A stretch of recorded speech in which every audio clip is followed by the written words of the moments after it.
Operation London Bridge. That's the code name given to the plan in place for the days and weeks after Queen Elizabeth II's passing. The Queen has been sitting on the royal throne since 1952. That's the longest reign of any monarch in British history. And during that time, she's seen over a dozen UK Prime Ministers, nearly 20 Summer Olympics, and over half a dozen popes.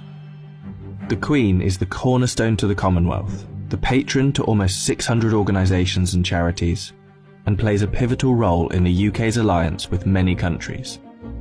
So her passing will bring about a lot of change.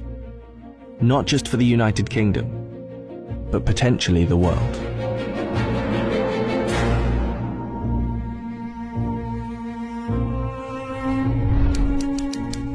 Her private secretary, the Right Honourable Edward Young, will immediately pass a message on to the acting Prime Minister at the time. That message will likely read, "London Bridge is down." The Prime Minister will then set Operation London Bridge into action. Within minutes, the 15 governments outside of the UK where the Queen is head of state will be informed over a secure line. And that will be followed by the other 36 Commonwealth nations and leaders around the world.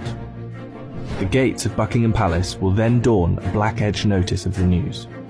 At the same time, a newsflash will alert media around the world. Every media outlet is prepared for the news. Every radio station has a network of lights that will flash to indicate a national catastrophe such as this. All BBC shows will stop and proceed to run a feed dedicated to the news. Newsreaders will change into the black suits and clothing that is on hand at all times in the news studio, and the traditional red BBC News branding will turn black. Newspapers, TV channels and radio stations have days of coverage ready to go.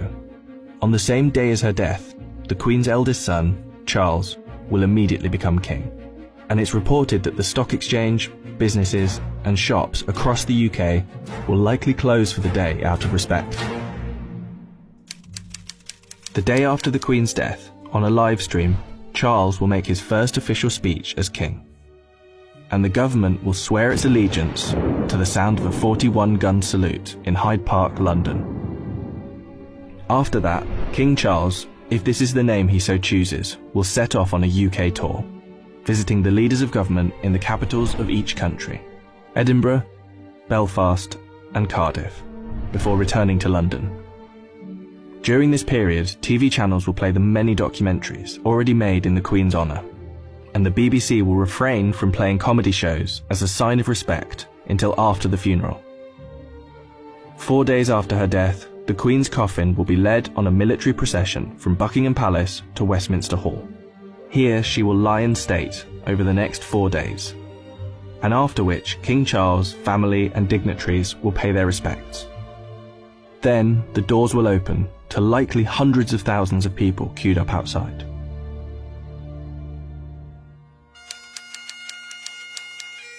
The funeral is estimated to take place 10 to 12 days after the Queen's passing. But one thing is certain, the day of the funeral will be an official bank holiday for the whole of the United Kingdom. The stock exchange will close for a second time in under 2 weeks, and many businesses will follow suit. At 11 AM sharp, the bells of Big Ben will chime, the country will fall silent, and the coffin will be brought inside Westminster Abbey, where 2,000 specially invited guests will bow their heads in prayer. After the service, the coffin will be taken to Windsor Castle, and then finally to St George's Chapel, where Queen Elizabeth II will likely be laid to rest next to her father, King George VI. Likely within a year after the funeral, an official coronation for King Charles will take place on yet another bank holiday. All in all, accounting for the multiple bank holidays, funeral expenses and coronation celebrations, the Queen's passing is estimated to cost the UK economy billions of pounds. In addition, hundreds of changes will happen across the UK in the months to come. New British currency will be printed with the King's portrait, and the Queen's currency will slowly be removed from use.